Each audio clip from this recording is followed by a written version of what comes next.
കേരളത്തിലെ അടക്കം ക്രൈസ്തവരുടെ രക്ഷകരായി BJP മാറുകയാണോ? ഇപ്പോൾ ഈ മുനമ്പം പ്രശ്നവുമായി ബന്ധപ്പെട്ട് BJP എടുത്ത നിലപാടുകളൊന്നും തന്നെ ഇടതു മുന്നണിക്കോ വലതു മുന്നണിക്കോ സ്വീകരിക്കാൻ സാധിച്ചില്ല. അതുകൊണ്ട് ക്രൈസ്തവ മനസ്സിൽ ഇടം നേടാൻ അവർക്ക് സാധിച്ചു എന്ന് പറഞ്ഞാൽ ശരിയാവും? അല്ല, ഈ വഖഫ് ബിൽ പാർലമെൻറ്റ് പാസ്സാക്കി കഴിഞ്ഞതോടെ എന്നുവെച്ചാൽ രാജ്യസഭയും അതേപോലെ തന്നെ ലോക്സഭയും അത് പാസ്സാക്കി നിയമമാകാൻ പോവുകയാണ്.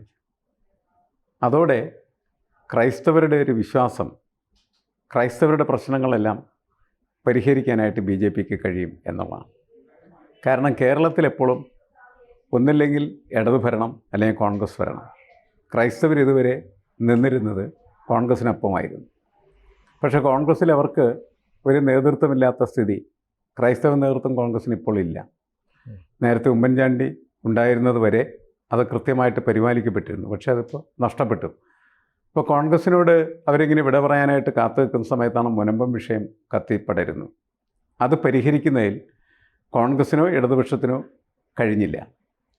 അങ്ങനെ വന്ന സമയത്താണ് ആ പ്രശ്നത്തിന് ഉള്ളൊരു പ്രത്യേകത എന്താണെന്ന് വെച്ചാൽ അതിന് വളരെ കൂടുതൽ ധാർമ്മികമായിട്ടുള്ളൊരു വശമുണ്ട് എന്നുള്ളതാണ്. ആ ധാർമ്മിക വശത്തിനൊപ്പം നിൽക്കാനായിട്ട് കോൺഗ്രസ്സിനോ ഇടതുപക്ഷത്തിനോ കഴിഞ്ഞില്ല എന്നുള്ളതാണ്. കാരണം പണം കൊടുത്ത് ഭൂമി വാങ്ങി അവിടെ താമസിച്ചിരുന്നതായിട്ടുള്ള ആളുകൾ നിരവധി വർഷങ്ങൾക്ക് ശേഷം കുടിയിറക്കൽ ഭീഷണിയിലാണ്. പക്ഷേ അത് പരിഹരിക്കാൻ സർക്കാരിനോ അതേപോലെ തന്നെ സർക്കാരിനൊപ്പം നിൽക്കുന്ന പാർട്ടിക്കോ അതേപോലെ തന്നെ കോൺഗ്രസ്സിനോ കഴിഞ്ഞില്ല എന്നുള്ളൊരു യാഥാർത്ഥ്യമാണ്. അതിൻ്റെ കാരണം വഖഫ് നിയമമാണ് എന്ന് വരികയും ആ വഖഫ് നിയമം ഭേദഗതി ചെയ്യാനായിട്ട് BJP കേന്ദ്രത്തിൽ ബില്ല് അവതരിപ്പിക്കുകയും ആ ബില്ലിന് എതിരെ കോൺഗ്രസും അതുപോലെ തന്നെ CPM നിൽക്കുകയും ചെയ്തു എന്ന വശമാണ് ക്രൈസ്തവരുടെ മുന്നിൽ BJP അവതരിപ്പിക്കുന്നത്. അതുകൊണ്ട് ക്രൈസ്തവരോട് പറയുന്നത്, നിങ്ങൾക്ക് ഒപ്പമല്ല ഇടതുപക്ഷവും അതേപോലെ തന്നെ കോൺഗ്രസും. ക്രൈസ്തവരിൽ ഒരു വിഭാഗമെങ്കിലും അത് വിശ്വസിച്ച് കഴിഞ്ഞിരിക്കുന്നു. അതുകൊണ്ട് കോൺഗ്രസ്സുകാർക്കും ഇടതുപക്ഷത്തിനും തങ്ങളുടെ രക്ഷകരായിട്ട് മാറാൻ കഴിയില്ല. തങ്ങളുടെ രക്ഷകരായിട്ട് ഇനി വരാൻ പോകുന്നത് BJP ആണ് എന്ന് പറഞ്ഞ് ക്രൈസ്തവരിലൊരു വിഭാഗം കൂട്ടമായിട്ട് BJPക്കൊപ്പം പോകുന്ന കാഴ്ചയാണ് നമ്മൾ കാണുന്നത്. മുനമ്പത്ത് ഇന്നലെ വലിയ ആഹ്ലാദ പ്രകടനങ്ങൾ നടന്നു. ആ ആഹ്ലാദ പ്രകടനത്തിൽ BJPക്കാണ് അതിൻ്റെ എല്ലാവിധമായിട്ടുള്ള ക്രെഡിറ്റും കിട്ടിയത്. അവിടെ താമസിക്കുന്ന മുഴുവൻ ആളുകളും BJPക്കൊപ്പം നിൽക്കുന്ന ഒരു സാഹചര്യമുണ്ട്. അത് ഇനി വരുന്ന തെരഞ്ഞെടുപ്പുകളിലേക്ക് പ്രതിഫലിക്കും എന്ന് തന്നെയാണ് കണക്കാക്കുന്നത്. അതിനെങ്ങനെ എളുപ്പത്തിൽ തിരിച്ചുകൊണ്ടുവരാനായിട്ട് പറ്റും എന്നെനിക്ക് തോന്നുന്നില്ല. കാരണം അതൊരു അവരുടെ ജീവൽ പ്രശ്നമാണ് ശരി. പക്ഷേ മുനമ്പത്ത് മാത്രമായിരിക്കില്ല അതിൻ്റെ പ്രതിഫലനം ഉണ്ടാവുക. കേരളത്തിൽ അങ്ങോളം ഇങ്ങോളം അത് ഉണ്ടാക്കാൻ കഴിയും എന്നാണ് BJP കരുതുന്നത്. അതുകൊണ്ട് BJP എനിക്ക് തോന്നുന്നു ഈ 10-ാം തീയതിയാണെന്ന് തോന്നുന്നു. അതെ, ഈ മാസം 10-ാം തീയതി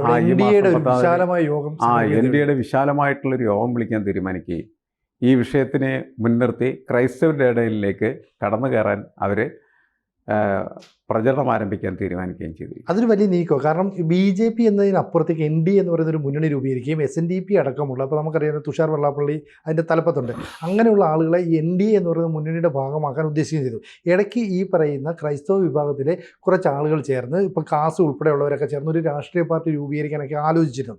അങ്ങനെയാണെങ്കിൽ ഈ NDA എന്ന് പറയുന്ന മുന്നണി സംവിധാനത്തിലേക്ക് ഇവർക്ക് എളുപ്പം കടന്നു കയറാൻ പറ്റും. BJP എന്ന് പറയുന്നത് വേണ്ട. ഇതാണ് കേരളത്തിൽ കഴിഞ്ഞ കുറച്ച് കാലമായി NDAക്ക് ശക്തിയില്ല എന്ന് തുഷാർ വെള്ളാപ്പള്ളി ഉൾപ്പെടെയുള്ള കുറേ പേര് പറഞ്ഞിരുന്നു. അതിനെ പരിഹരിക്കാനായിട്ട് പുതിയ BJPയുടെ സംസ്ഥാന അധ്യക്ഷൻ ചില ശ്രമങ്ങൾ നടത്തുന്നുണ്ട്. അതിൻ്റെ ഭാഗമായി കഴിഞ്ഞ ദിവസം NDAയുടെ ഒരു വിശാലമായ യോഗം വിളിച്ചു. ഇനി മുനമ്പത്ത് ഞങ്ങൾ ഒരു വലിയ യോഗം നടത്തുകയും അവിടെ ക്രൈസ്തവരുടെ വലിയൊരു പിന്തുണ നേടിയെടുക്കാൻ അവർക്ക് സാധിക്കുകയും ചെയ്താൽ അത് കേരളത്തിലേക്ക് വ്യാപിപ്പിക്കാൻ ഒരു എളുപ്പ വഴി കൂടിയാകില്ലേ BJPക്ക്? അല്ല, BJP പ്ലാൻ ചെയ്യുന്നത് മിക്കവാറും കാസയെ ഉപയോഗിച്ച് ഒരു രാഷ്ട്രീയ പാർട്ടി BDJSനെ പോലെയുള്ളത് അവിടെ നിർമ്മിക്കൽ തന്നെയായിരിക്കും.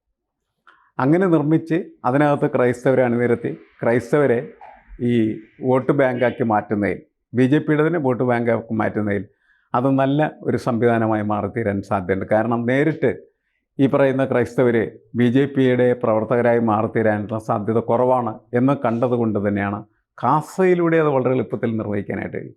കാരണം ക്രിസ്ത്യൻ ഐഡൻറ്റിറ്റി മുന്നിൽ നിർത്തി പ്രവർത്തിക്കുന്ന ആളുകളായിട്ട് അത് മാറിത്തീരും. അതായത് മുസ്ലിം ലീഗ് പോലെ ഒരു സംഘടന, ക്രിസ്ത്യാനികൾക്കിടക്കുണ്ടാക്കാനായിട്ട് ശ്രമിക്കുന്ന ഒന്നാണ് കാസയുടെ പ്രവർത്തനങ്ങൾ. കാസ ഇപ്പോൾ അങ്ങനെ ആക്കുമെന്നാണ് എനിക്ക് തോന്നുന്നത്. എന്നുവെച്ചാൽ മുസ്ലിം ലീഗ് എന്ന് എങ്ങനെയാണോ മുസ്ലിങ്ങളുടെ ഇടയിൽ മുസ്ലിം സമുദായത്തിനകത്ത് വലിയ തരത്തിൽ സ്വാധീനം ചെലുത്താനും ആ സ്വാധീനത്തിൻ്റെ അടിസ്ഥാനത്തിൽ കണക്ക് പറഞ്ഞ് കേരളത്തിലെ രാഷ്ട്രീയ അധികാരത്തിൻ്റെ പങ്ക് പറ്റാനും കഴിയുന്നത് അതേപോലെ ക്രൈസ്തവർക്കും കഴിയണം എന്ന് പറയുന്ന തോന്നലുള്ള ഒരുപാട് ക്രിസ്ത്യാനികൾ കേരളത്തിലുണ്ട്. ആ ക്രിസ്ത്യാനികളെ എല്ലാവരും ഈ കാസ മുന്നോട്ട് വെക്കുന്ന ഒരു രാഷ്ട്രീയ പാർട്ടി അതിലേക്ക് കൊണ്ടുവരികയും ആ രാഷ്ട്രീയ പാർട്ടിയെ BJPയുടെ മുന്നണിയിൽ NDA മുന്നണിയിൽ ചേർക്കുകയും ചെയ്താൽ BDJS ഉണ്ട്, പിന്നെ കാസ ഉണ്ടാക്കാൻ പോകുന്നതായിട്ടുള്ള ക്രിസ്ത്യാനികളുടെ പാർട്ടി എല്ലാവരും കൂടിയൊക്കെ ചേരുന്ന സമയത്ത് NDA എന്ന് പറയുന്നത് കുറേ കൂടി ശക്തമായി തീരും. അല്ലെങ്കിൽ ഇപ്പോൾ ഒക്കെ സമീപകാല തിരഞ്ഞെടുപ്പുകളിലൊക്കെ നമ്മൾ കണ്ടതാണ്, ഈ നിലവിലുള്ള രണ്ട് മുന്നണിക്കെതിരായിട്ട് വോട്ട് ചെയ്യാനായിട്ട് ആഗ്രഹമുള്ളതായിട്ടുള്ള കുറേയധികം ആളുകളുണ്ട്. അവരെല്ലാവരും കൂടി NDA മുന്നണിക്ക് വോട്ട് ചെയ്യുന്നൊരു സാഹചര്യമുണ്ട്. എനിക്ക് തോന്നുന്നു ഇതെല്ലാം ഇതിൻ്റെ ഒരു പരിണിതി എന്ന് പറയുന്നത് കേരളത്തിൻ്റെ രാഷ്ട്രീയ ഭൂമികയെ മാറ്റിപ്പണിയാനായിട്ട് പ്രാപ്തമാണ് എന്നാണ്. അത് മാറാനുള്ള സാധ്യത വളരെ കൂടുതലാണ്. ഇത് മാത്രമല്ല, ഇപ്പം ജോസ് കെ മാണി രാജ്യസഭയിൽ എന്ത് പറയുമെന്നുള്ള ക്രൈസ്തവ സമുദായത്തിൽപ്പെട്ട നിരവധി ആളുകൾ നോക്കിയിരുന്നു. അപ്പോൾ പൂർണ്ണമായിട്ടും ഈ പറയുന്ന വഖഫ് നിയമ ഭേദഗതിയെ എതിർത്തുമില്ല, സപ്പോർട്ട് ചെയ്തുമില്ല. മാത്രവുമല്ല, ഇതിനെ കോടതിയിൽ ചോദ്യം ചെയ്യാം എന്ന് പറയുന്നതിനെ ജോസ് കെ മാണി സപ്പോർട്ട് ചെയ്യുകയും ചെയ്തിട്ടുണ്ട്. അപ്പം ഹാരിസ് ബീരാൻ എന്ന് പറയുന്ന മുസ്ലിം ലീഗ് MP നേരത്തെ തന്നെ പറഞ്ഞിരുന്നു, ഈ ബില്ല് പാസ്സായാൽ ഞങ്ങൾ ഇതിനെ കോടതിയിൽ ചോദ്യം ചെയ്യും. അപ്പോൾ മുസ്ലിം ലീഗിൻ്റെ മുസ്ലിം സമുദായത്തിലേക്ക് നിലപാട് വ്യക്തമാണ്. അപ്പം ജോസ് കെ മാണി എന്ന് പറയുന്ന നേതാവ് ഉൾപ്പെടുന്ന കേരള കോൺഗ്രസ് ഇത്രയും നാൾ എന്താ പറയുക, ക്രൈസ്തവ സമുദായത്തിന് വേണ്ടി നിലകൊള്ളുന്ന രാഷ്ട്രീയ പാർട്ടിയാണെന്നാണ്. പിന്നീട് അവർ മറുകണ്ഠം ചാടി LDF എത്തുകയും ചെയ്തു.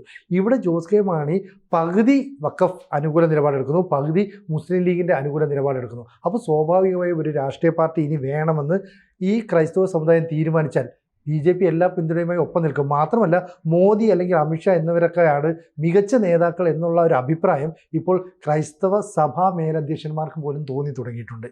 അതൊരു വലിയ തിരിച്ചടിയാവില്ലേ മറ്റു പാർട്ടികൾക്ക്? അല്ല, ഇതിപ്പോൾ കേരള കോൺഗ്രസിൻ്റെ ഒരു സ്ഥിതി എന്ന് പറയുന്നത് പഴയ പോലെയല്ല. പഴയ പോലെയുള്ള ഒരു സ്വാധീനം ശക്തിയും ഒന്നും അവർക്ക് ക്രൈസ്തവ സമൂഹത്തിനകത്ത് നിലനിർത്താനായിട്ട് കഴിയുന്നില്ല. നേരത്തെ അതിനകത്ത് വളരെ ശക്തമായിട്ട് നിന്നിരുന്നത് KM മാണി എന്ന് പറയുന്ന അദ്ദേഹം ഒരു ടവറിങ് പേഴ്സണാലിറ്റിയാണ് ശരിക്കും. അപ്പോൾ അദ്ദേഹത്തിൻ്റെ കീഴിൽ കാരണം ക്രൈസ്തവരെ വിളിച്ചാൽ വിളി കേൾക്കാനായിട്ടൊരാൾ അതിൻ്റെ അകത്തുണ്ടായിരുന്നു.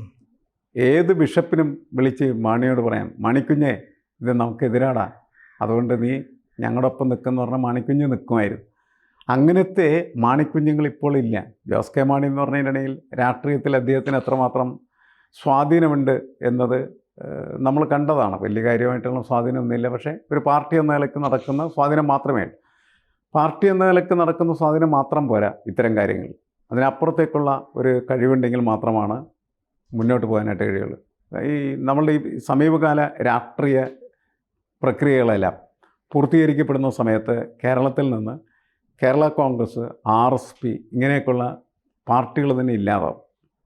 ആ പാർട്ടികൾക്കൊന്നും ഒരു പ്രസക്തിയുമില്ലാത്ത ഒരു സാഹചര്യമാണ് ഇനി വരാൻ പോകുന്ന കാലത്തുണ്ടാകും. ഇപ്പോൾ CPM ഉണ്ടാകാം, CPI ഉണ്ടാകാം, മുസ്ലിം ലീഗ് ഉണ്ടാകാം, പിന്നെ കാസ നിർമ്മിക്കാൻ പോകുന്നതായിട്ടുള്ള ക്രിസ്ത്യൻ പാർട്ടി ഉണ്ടാകാം.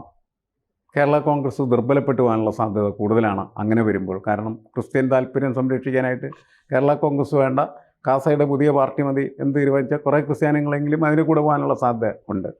പിന്നെ കേന്ദ്രത്തിൽ അധികാരത്തിൽ ഇരിക്കുന്നത് BJP ആണെങ്കിൽ കേരളത്തിലെ ക്രൈസ്തവരെന്ന് പറയുന്നത് അതിനൊപ്പം നിൽക്കാനായിട്ട് ആഗ്രഹം പ്രകടിപ്പിക്കുകയായിരിക്കും ചെയ്യും.